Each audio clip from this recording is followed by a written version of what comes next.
এই যে আপনারা আন্তাজে মান্তাজে টিয়া পয়সা যে ফুরাইতেছুন এই সব টিয়ার লাগে কিন্তু আল্লাহ তাআলার কাছে হিসাব দেওয়ান লাগবে। আপনারা কই কিতা ফুরাইতেছুন, কই যা কাম কুকাম করতেছুন, প্রত্যেকটি টিয়ার লাগে কিন্তু আমরা সবারই হিসাব দেওয়ান লাগবে আল্লাহ তাআলার দরবারে। ওরে বাপরে বাপরে, টিয়া পয়সা তো আর মানুষের কাছে কম না। কয়টা মানুষ আছে যারা ওই লোকে সঠিকভাবে আল্লাহ তাআলার রাস্তায় ব্যয় করতেছে। যদি মসজিদ মাদ্রাসার লাগে 10টা টিয়াকে সাউন্ড যা, তাহলে একবারে গলা ধরে ফিনজা একবারে মাইরেল তুসা কয় যে আর মে টিয়াটা হগলে দিছি, একটু আগে দিছি, কালকে দিছি, কত বছর আজ্জা দেয়া রে ভাই। আর যদি টিয়া সাউন্ড যা ভাই একটা কনসার্ট দেম, মেলা গান দেম, অথবা একটা যাত্রা গান দেম, কয়েকটা টিয়া সাহায্য করা লাগবে, আমরা সবাই মিললে যাত্রা গানটা আমরা দিতাম। কি মনে করো কথাটা কইতে দেরে কিন্তু তল্প টিয়াটা বার করে দিতে দেরে হইতো না। যদি নিজের কাছে টিয়া না থাকে তারপরে দেখবেন যে আশেপাশে বন্ধু বান্ধব যারা আছে সবার কাছে কইবে এই বেটা টিয়া দে, সবাই টিয়া দে, বালা একটা কাজ করতেছে, একটা কনসার্ট অনেকদিন ধরে হয় না, যাত্রা গান দিব দে, কয়েকটা টিয়া দে। নিজের কাছে যদি টিয়া নাও থাকে তারপরে দেখবেন যে হাওলাত করে অথবা ঋণ করে হইলো অন্য টিয়াটা দিব, কারণ কনসার্টটার দরকার খুব প্রয়োজন। মেলা একটা না হইলে মান সম্মান যাবো, এলাকার একটা মান সম্মান আছে না, যাত্রা গানটার দরকার খুব। কিছুদিন আগে এক লোক আমার সাথে বড় গলা খুব সুনাম করে আলাপ করতেছে, কইতেছে গেছিলাম একটা যাত্রা গান দিছি, ইচ্ছা মতন টিয়া দিছি। আমি কিছু কিবা দিছুন, কয়েকবার শরীরের মাথার উঠাই লোকে টিয়া দিয়ে মতো দোষিয়া সিরায় বিড়ায় নিচে খালি হালছি দিছি, ইচ্ছা মতন নাম করেছি। আমি উন্নত তো পুরা টাড়া লাগিয়েছি, তো মানুষের সামনে একটা শরীর মাথা উঠা টিয়া সিরায় দেয়ছে, এটা বড় বড় গলা গপ্পত আছে, বোঝা যায় না জানি কত বড় একটা বেহেস্তের কাম করে আছে, মানে একবারে বিনা হিসেবে বেহেস্তে যাবো যে আলাপটা করতেছে। আপনারা খেয়াল করে দেন যে সুসরা বেটান্ডি অন্য শরীরের মাথার উঠাকে টিয়া হইসা সিরায় ফালতারা দেখবেন গরু কুইস খবর লয়ে দেখেন আর বউয়ের মাথা তেল রাওয়ানি দিতার না, এই টিয়াটা তার ফয়টা তাহে না হেন কে টি হারে। কথাটি আমার মুখ থেকে হুন নাইতে তুলে মতন বিরাট সুক্কা লাগলো, কথাটি কিন্তু সত্য। হয়তো অনেকে রাগ করবে না আমার উপরে, কিন্তু রাগ করুন না যে ভালো লাগে আপনারা কইতাছি অনুসিদ্ধ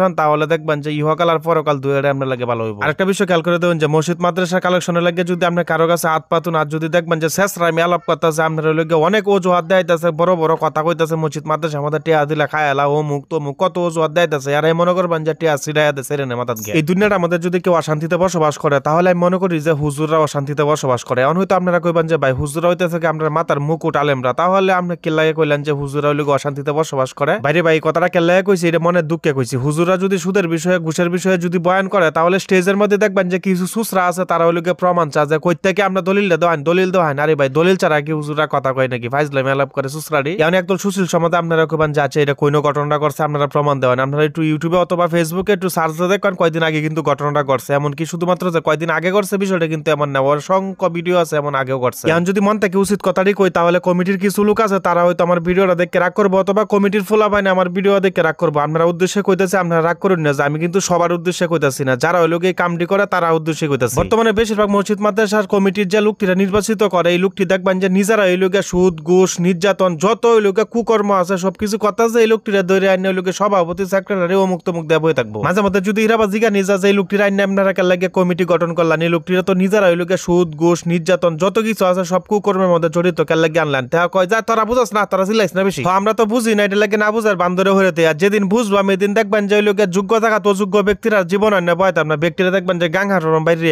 আর কত কথা কইম গলাটা একবারে হয়ে গেছে। যে লাগাত কইছি এই লাগাত যদি আপনারা বুঝতে হয় তাহলে আপনারা এমনি বুঝবেন যে আমি কি বুঝানোর চেষ্টা করছি। নির্বিশেষে শুধুমাত্র আল্লাহ তাআলার কাছে এটাই চাই আমরা সবাই সঠিক বুঝদান করুন, বিশেষ করে আমারও সঠিক বুঝদান করুন, আমিন। যাই হোক অনেক কথাবার্তা কইছি, কথার মধ্যে যদি কোনো ভুল ত্রুটি হয় তো অবশ্যই ক্ষমার দৃষ্টিতে দেখবেন, কারণ আমি যেহেতু মানুষ আমার ভুল হইতে হয় এটা স্বাভাবিক। ভুলটি কমেন্ট বক্সে তুলে ধরুন এবং কষ্ট করে ভিডিওটা শেয়ার করে দিন। যাই হোক মিয়া ভাই বুপুর আল্লাহ তাআলা আপনারা ভালো রাখ, সুস্থ রাখ, কোফাসাত নামাজ আদায় করুন। যে নামাজ আদায় না করলে কিন্তু ফেরেশতারা ঠান্ডা মানে ঠান্ডা করে বলবো, এটা তো আমার সব আপনার যত বড় প্রেসিডেন্টের ফুল হয় না করে।